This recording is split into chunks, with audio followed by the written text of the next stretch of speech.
I'm a war widow.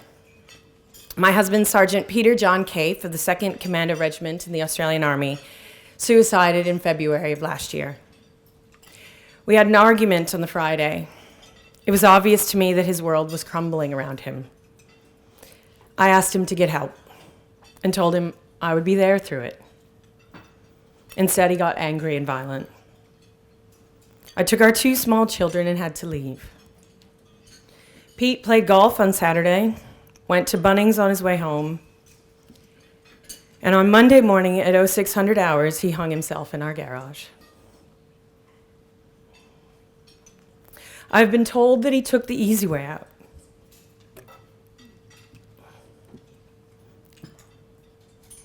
He felt completely alone and lost, helpless, and was in an enormous amount of pain. I've been told that he's not a hero. Did he not serve his country proudly in Cambodia, East Timor, Afghanistan, and Iraq? Was his death not in relation to his service, as the Australian government has determined? I've been told that he did not have post-traumatic stress because his psych evaluations never picked it up. Was he not taught to manipulate the enemy and withstand torture? Do I not have a degree in psychology? I've been told that he just had anxiety over his career coming to an end. If only it had been that simple. I've been asked if I think I really knew him. I knew him better than himself. I lived with him. I was his wife, his best friend, and his carer after his stroke. I've been told that we cannot celebrate lives of men and women who have suicided because then there will be more of them.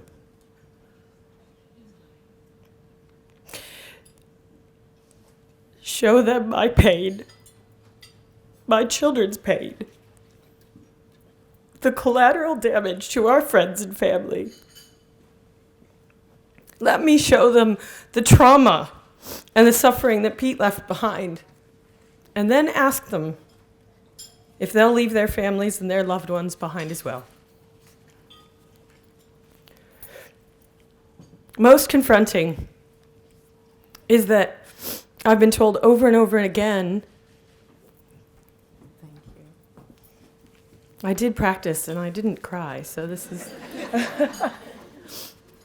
You've struck a nerve, ladies. Most confronting is that I've been told over and over again that I'm just a widow. No longer just a woman. Now I'm just a widow. Being asked to speak here, and interesting, the last few weeks of my life have brought to light that I have been put in this box since my husband's death. That I've been reduced by many to that. Just a widow. Now, when I first heard about the War Widows Guild, I thought it was something that didn't apply to me. It was something of the past, something old, something of my grandmother's generation, something I couldn't relate to. At first, calling myself a war widow or reading it on my gold card made me well up with tears. Now it just makes every receptionist I hand my gold card to burst into tears because, let's admit, it is confronting. But now it's a part of my identity, and one that is a terribly painful reminder of this life I have to create without my husband by my side. But it is a clear and powerful reminder that I am not alone in this. However, I am not just a widow. And things like that, like being asked to speak here today, to all of you, are helping me break out of that box and remember that. I am a woman, a leader, a professional, an international development worker, a researcher, a mother, a daughter, a published writer, just to name a few. And yes, I'm a widow too. In 2006, I had just founded a school for low-income children in a really rough part of Brooklyn, New York. And I also helped found a sister school for an already established boys' school in the Bronx. I was also studying for my master's degree when a classmate of mine asked her to help with a project she was doing in Afghanistan with the Afghan Women's Network. So naturally, I jumped on a plane or two from New York to Kabul a month later. For the record, the seat in front of mine on the flight from Dubai to Kabul wouldn't stay upright, and I had to hold it up with my knees the entire 2 hours. And then the overhead compartment was duct taped shut. I promise you this was not a comforting way to enter a war zone. I quickly finished my master's degree after my brief time there, and I ended up spending 3 years working in and out of Afghanistan. I did development work. For the most part, I didn't live behind the safety of a military base and the barbed wire. I lived in Kabul City, Kandahar City, and Jalalabad on the border of Pakistan. And I also spent lots of time in Terncoat with the Aussies, Americans, and Dutch behind that wire, well, most of the time. During my time there, I lived with no security, in compounds, and at other times with 250 security staff looking after us. I drove myself around against all advice, traveled in an old beat-up pickup truck, and at other times I was driven around by heavily armed men and women who were there to protect only me. I also had the pleasure of traveling in military convoys where I spent hours and hours wearing body armor and helmets and snoozing on AT-4s. For those of you who don't know what those are anti-tank missiles. Not my favorite mode of transport, or comfortable pillows, mind you. And yet at other times, I walked through the markets on my own and handed out goats to returnee refugees in the middle of nowhere and drove away in a simple truck. I never wore a uniform.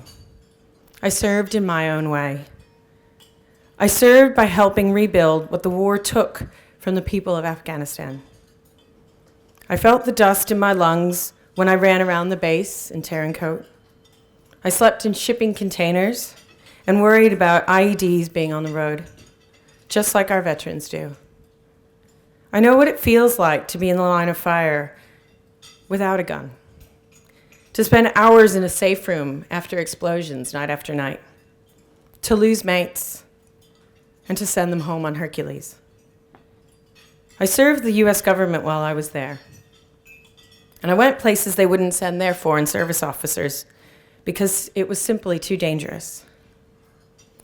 I also met my husband Pete in Afghanistan. He was a security contractor when I met him.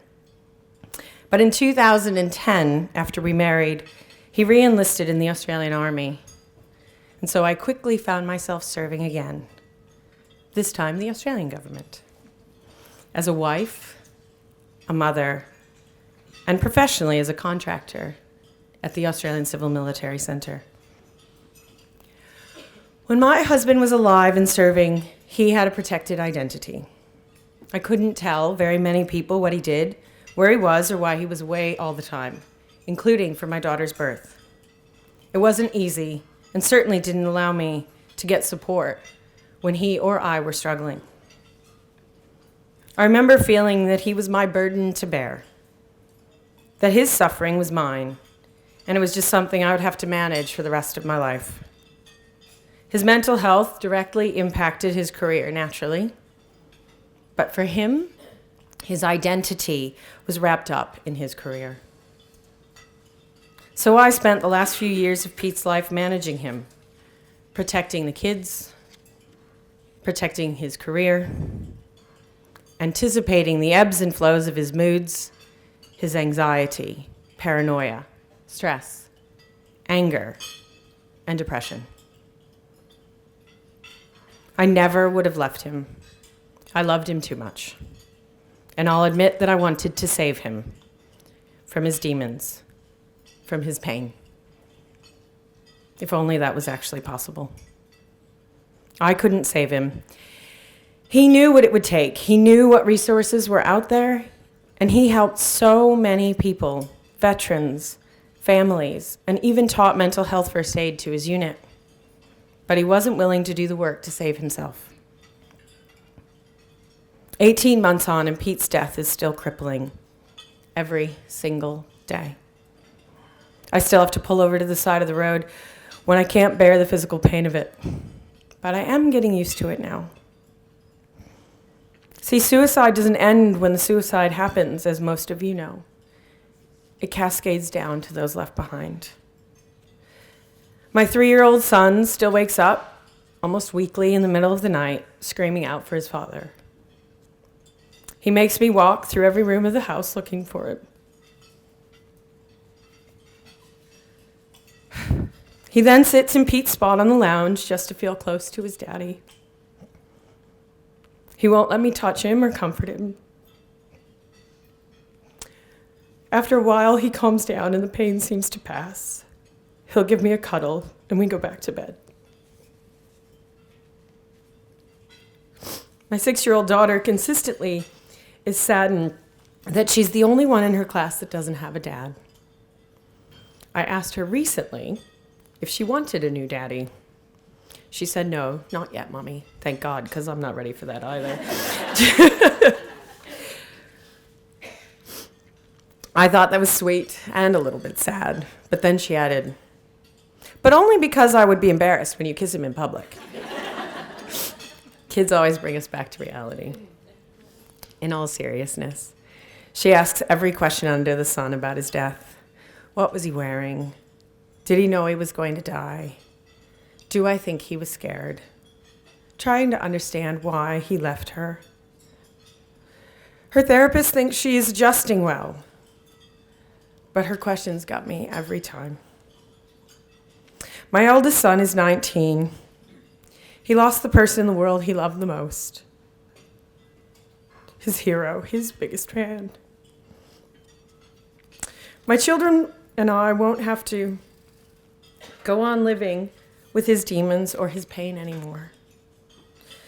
But I know we would all prefer to work through the living nightmare that was, together, than to have to live with the pain of his absence that can never, ever be fixed. Pete's death, while it has put me in a new box of sorts that I'm working to step out of, has also put me in the public eye and given me a voice that I never would have had without that death. I simply had no voice. Now, every time I speak or share about my experience, others reach back and share their stories with me.